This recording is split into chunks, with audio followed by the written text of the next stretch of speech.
Hi folks, today we're going to look at an iconic buck knife known around the world. It's the Buck 119 Special. We're going to do a few different things with it. We're going to compare it to a couple other knives and do a little cutting, stuff like that. As soon as I rearrange the camera, we'll get right to it. Please hit like if you like it and consider subscribing if you want to see more content like this. We'll be right back. So here we are with the Buck 119 Special. This knife it's a knife that'll do almost everything. It's a pretty big blade. Some places won't let you have a blade bigger than the palm of your hand, and as far as something that you can carry, especially if you're carrying it concealed. You got to check your own knife laws, whatever country you're in. But as far as an outdoor knife, a camp knife, hunting knife, fishing knife, a knife that's resistant to the elements, a knife that is sharp and stays sharp for a while, these are great. The handle's a nice size for my hand. I usually wear about an extra large glove. Some people say they find this to be a little on the non-grippy side. It's not rubbery, it's hard phenolic, but it's great. It's very resistant to animal blood, I know that. This knife is a hollow grind. You can see how this kind of comes down here. It starts out real thick in the top, so if you go in and you are twisting, you can go into a joint if you want to break joints in an animal, if you want to cut through the cartilage, the ligaments, the tendons, that's no problem. It's not made for chopping bone. It's not made for chopping wood.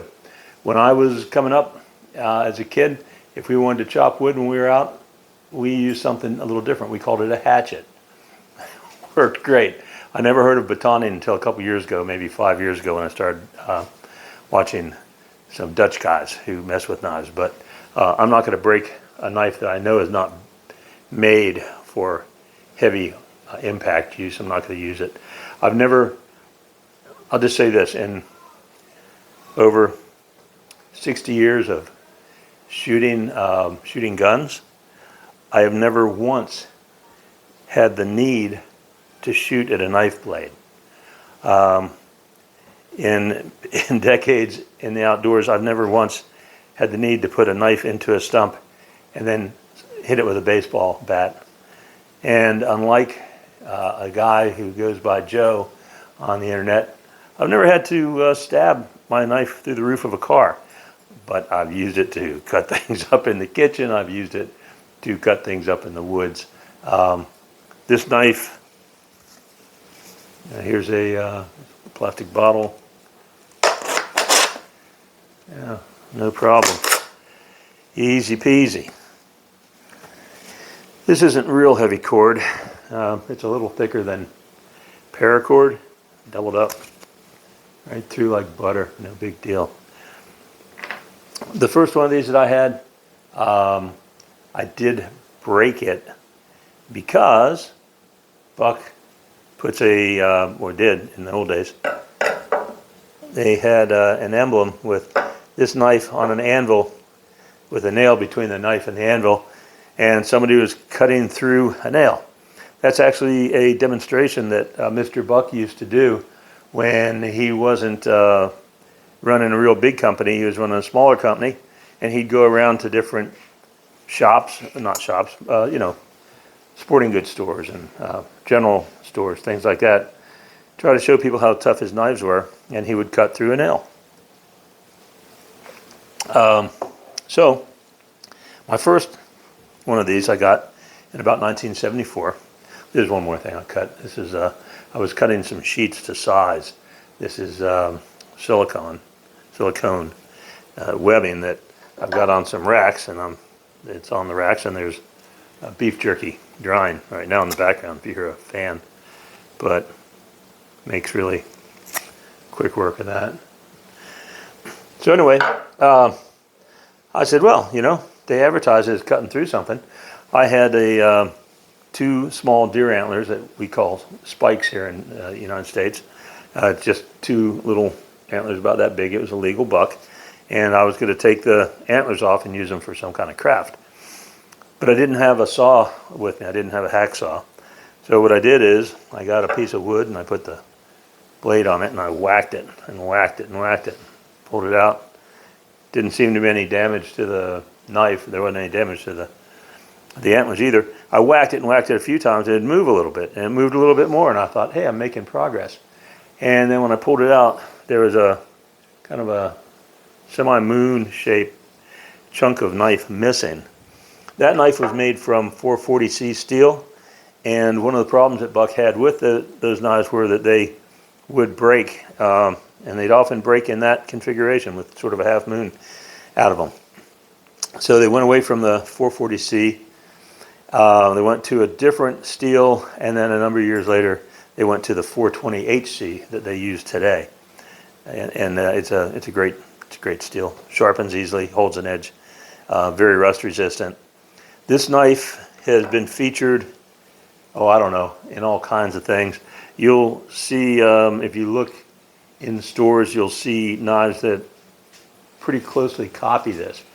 There was a brand of knives coming out of Japan in the 70s and 80s. The brand was G96, and they copied Buck knives out the wazoo. They had one just like this, probably made from 440 steel also at the time, and it was priced about the same as a Buck, so you weren't saving any money. Right now, Harbor Freight has a knockoff. On the Harbor Freight knife, I think you don't have spacers, and it's definitely a Chinese steel from their description of it. The sheath here, this is a Mexican-made sheath. This is a US-made knife, but Mexico has, if you've ever been to Mexico, you can get leather goods pretty inexpensively, whether it's boots or belts or sheaths or whatever. It's got a little plastic liner inside here, and this wraps around the knife like so. This is, in my mind, relatively modern because the first two Bucks I had a sheath that looked like this.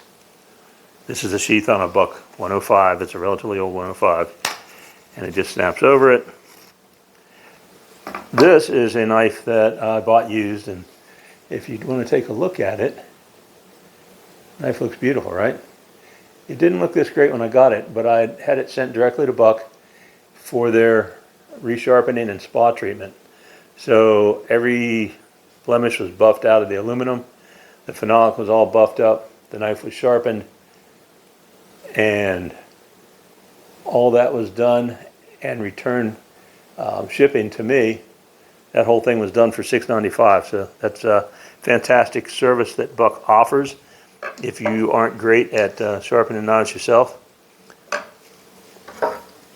Between the two, the littler one is kind of great for things like turkey, other birds. Even you can use it on fish. And it's a great little knife around the kitchen too. This one is a big one. I don't carry it as much because I do find that I like a blade just a little bit smaller. So something like this, or the 110, maybe a Falcon F1, are knives that I carry more in the field as I've had more experience with knives. Anyway, next we're going to take a look at what this was based on, some of the military knives. So let me just change things up with the camera and we'll be right back.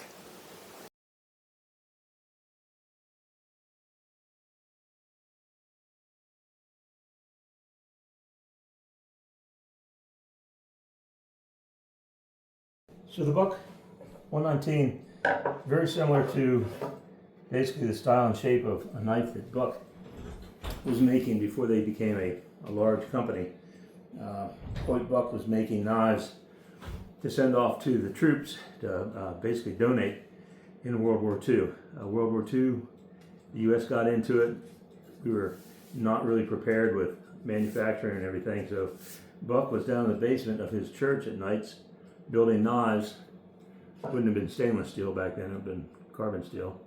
And I've never had one from World War II. Apparently they had lucite handles, which would have been different colors. But I've got a couple knives here from World War II that I can show you the general style comparison. This is a knife from Boker, H. Boker and Company, USA. The Boker knife comes in a little smaller,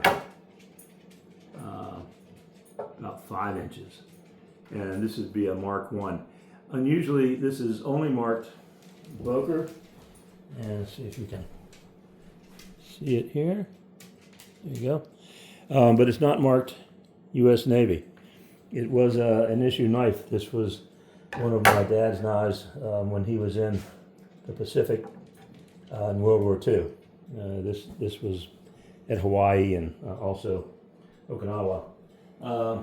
Another knife that he had at that time was this from E.G. Waterman. Although this was never officially adopted, it just says USA on it, and then it's a little tough to see here. You can see the G and the W, but you can't see the E. This was a knife that was proposed to be accepted by the Navy. The Navy didn't pick it up.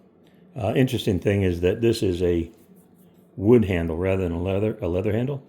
Kind of unusual. Also has a bottle opener on it. This is about the size of the buck blade. The buck is like 5 7/8. That's right at about 6. And then another, you can see kind of the clip point. This knife is a little bit more of a drop point. And then here's the Camelus U.S. Navy Mark II. And not sure how good that's showing up. USN, but if you look here, yeah, Camelus is marked on here. Might have trouble seeing it, but this knife is about 6.5 inches. But again, basically a similar design. Each has a fuller right here. This fuller is not as deep, but that lightens the knife a little bit while still allowing it to have rigidity. And actually the Navy knife is, it's about the same thickness across the back as the buck. But the buck is a little bit more evolved after all those years. If you get a buck knife, you're going to have the buck limited lifetime warranty. The first buck knife that I broke, sent it back to Buck. They replaced it with a brand new knife. The second buck knife that I had from the late 80s, early 90s into about 8 years ago, lasted me, did real well, and it disappeared I left it in a guy's truck that I was hunting with, and he decided that he needed it more than I did, and that was the last time I saw that knife. So I picked this one up about 4 years ago, and very nice. It's one of 3 fixed blade bucks that I've got. If you've seen my other videos, I've got a couple different videos on 110s where Buck has refurbished and even rebladed 110s for me. They do a wonderful job. If you are not really handy at sharpening a knife, you send it into Buck and give them a check for $6.95, and they will bring it back to almost